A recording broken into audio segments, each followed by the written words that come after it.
Have you heard of the Birkin? To the untrained eye, this may seem like a fairly standard leather handbag. But to someone who understands ultra luxury retail, the Birkin is so much more than that. It's a marker of social capital. It's a symbol not just of wealth, but of access, patience, and insider status. That's because Hermes, the French luxury house behind the Birkin and its equally coveted counterpart, the Kelly, doesn't quite function like your average retailer. You see, you can't just walk into an Hermes store and buy a Birkin. It's offered to you. And that offer depends on your relationship with the brand, your purchase history, your rapport with sales associates, your loyalty. Even if you are among the lucky few, you don't get to choose the Birkin. The Birkin, in many ways, chooses you. That's the world of ultra exclusive luxury retail for you. This episode, it's not about the Birkin. It's about another rare, elusive item, one sold in much the same way. I'm talking about luxury watches. Much like with the Birkin, just because you can afford one doesn't mean you will land one. A rich Delhi family learned that the hard way when the sales staff at an ethos store refused to sell them a 50 lakh rupee Rolex watch just last year. The sales manager at the store explained to them that there was just one thing standing in their way. They hadn't established themselves as serious collectors. How do you do that? Well, by collecting rare and exclusive timepieces, of course. Now, turns out that's exactly what India's new class of wealthy is really getting into. And Chandigarh based Ethos is making the most of it. With 35 to 40% market share, it is India's largest retailer for expensive ultra luxury watches. Ethos has found itself in the perfect niche. Since its listing in May 2022, its stock has surged over 270% to reach a market cap of around 6,800 crore rupees. But while Ethos is surging ahead, its competition is quickly catching up. So, how does it plan to stay ahead? Welcome to Daybreak, a business podcast from the Ken. I'm your host Rahil Philippos, and I don't chase the news cycle. Instead, every day of the week, my colleague Snigdha Sharma and I will come to you with one business story that is worth understanding and worth your time. Today is Tuesday, the 17th of June.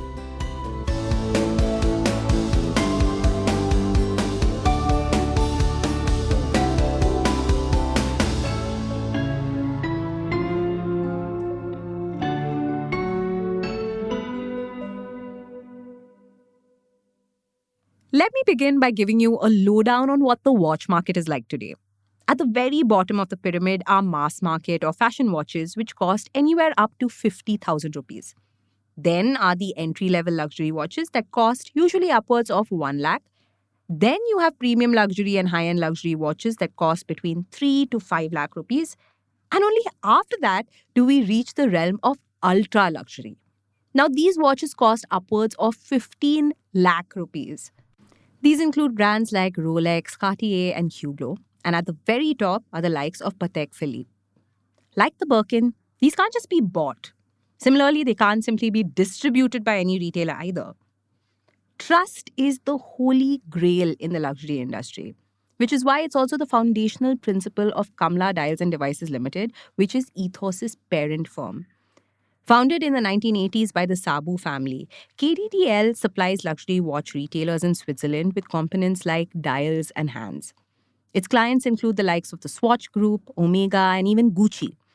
Now, the Sabus initially distributed LVMH, which is Louis Vuitton Moet Hennessy watches and jewelry in India, before doubling down on the luxury watches category. And that makes sense, because right now, a lot of these brands are vying for the Indian consumer's attention. That's because the number of rich and super rich has been growing with every passing day. For them, India is the next China. So let's try and understand the categories of consumers. First and foremost, you have old money who continue to invest in and collect these luxury timepieces. Then you have the new money buyer who's new to this world.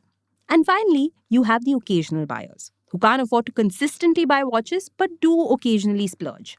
Now, brands are increasingly getting a clear sense of the Indian buyer and what sells in this market. For instance, Jacob & Co. launched a limited edition watch at 34 lakh rupees in January 2024. Its launch coincided with the consecration of the Ayodhya temple, so it had some special engravings of the temple and from the Ramayana on it. The watch was sold out within a week. That's the kind of opportunity that lies here. Which is why retailers like Ethos are going all out to try and reel all three categories of consumers in. In FY24, Ethos' sales soared by 110% to reach 1,250 crore rupees. The average selling price doubled to more than 2 lakh rupees. But here's the thing, there's more to it. Stay tuned.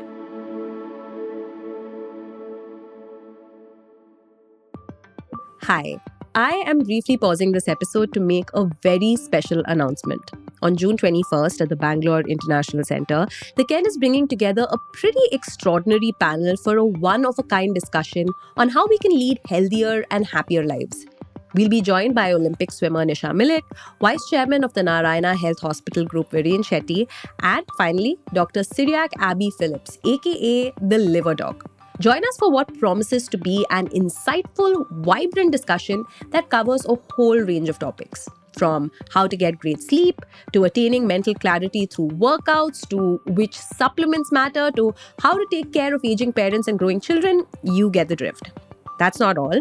We also want your help to shape this discussion. So send us your questions for Nisha, Viren, and the Liver Doctor, and we will take care of the rest. All the details about the event, where to purchase tickets, and how to submit your questions will be in the show notes. We hope to see you there. And with that out of the way, let's get back to the episode.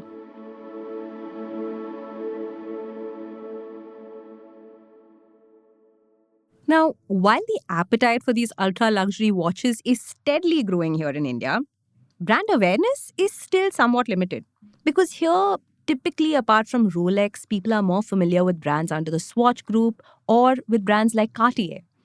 That's largely because these brands have been present in India for a really long time. The Swatch Group, for instance, has been around since the 1950s. I'm sure you've heard of their brand Rado. India's been Rado's number one market for about 2 years now. But the thing is, these top-selling brands rarely fly solo in India. For instance, Rado's winning strategy involves selling through a combination of its own independent stores as well as those opened in tie-ups with Ethos and the North Indian multi-brand retailers like Kapoor Watch Company. Similarly, Italian watchmaker Panerai follows a similar playbook. It sells through boutique stores in collaboration with Ethos as well as Mumbai-based retailer Art of Time. For most global brands looking to grow in India, this seems like the logical approach. They learn the ropes by partnering with regional and national retailers. These retailers then give them a window into the consumer's soul. They understand their tastes and preferences across generations and, of course, occasions. Most retailers have caught on to this. So while Ethos wants to have 100 stores by the end of this financial year, its competitors are also closing in. Titan-owned Helios has 195 stores, Coimbatore-based Zimson has 60, and Kapoor Watch Company has about 13. Even regional brands like Jaipur Watch Company have recently risen to the challenge. This particular company has seen its revenue jump by about 10x in 3 years to reach 10.5 crore rupees in FY25. The company hasn't increased prices, but the average selling price of its watches has nearly doubled to 40,000 rupees in the same period. Even Titan has started launching watches at over 1 lakh rupees. But the thing is, while this market is steadily growing, growth will always be somewhat slow. Why? Well, stay tuned to find out. When it comes to selling ultra-luxury watches, the art is convincing buyers that they are buying much more than just a timepiece. They are purchasing rare heirlooms. So it all comes down to good storytelling. One sales executive at Ethos recalls a rather interesting incident where a customer was in a bit of a dilemma. He had to choose between a Jaeger Le Couteau sold by Ethos or a Cartier sold by its competitor. Ordinarily, a salesperson would advocate for the watch at their store, right? Not this time. Because the executive simply told the customer that it came down to choosing between a handcrafted piece of art, which would be the JLC, of course, or a fashion accessory, referring to the Cartier. Subtle move, but it ended up working. The executive made a 25 lakh rupee sale with barely any effort. Similarly, when a 42-year-old Manoj Varghese visited an Ethos store in Pune to get an Oris watch repaired, he was pleasantly surprised that the staff didn't push a sale on him. Instead, they engaged him and his wife in a mechanical versus smartwatch debate and even offered them a 30,000 rupee watch case for free.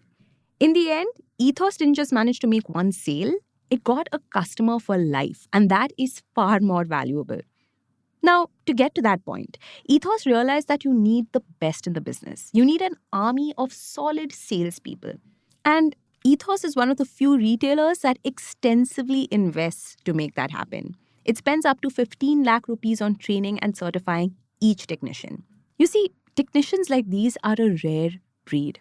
The lack of mechanical watch technicians is actually impeding the expansion of India's luxury watch segment. So, as a retention tactic, Ethos requires an employee or their next employer to return the amount it invested in training them should they choose to leave. You see, it is an exciting time to be in the business because this market is seeing the emergence of a new kind of customer. Younger, first-time buyers who don't want generic watches with calf leather straps. And by young, I mean they've been assigned a budget by their parents young. You see, in India, Gen Z and millennials are expected to boost demand for luxury watches driven by their rapidly rising direct spending power. Which is why, now more than ever, Ethos is aiming for the sky. One thing is clear, its time has come.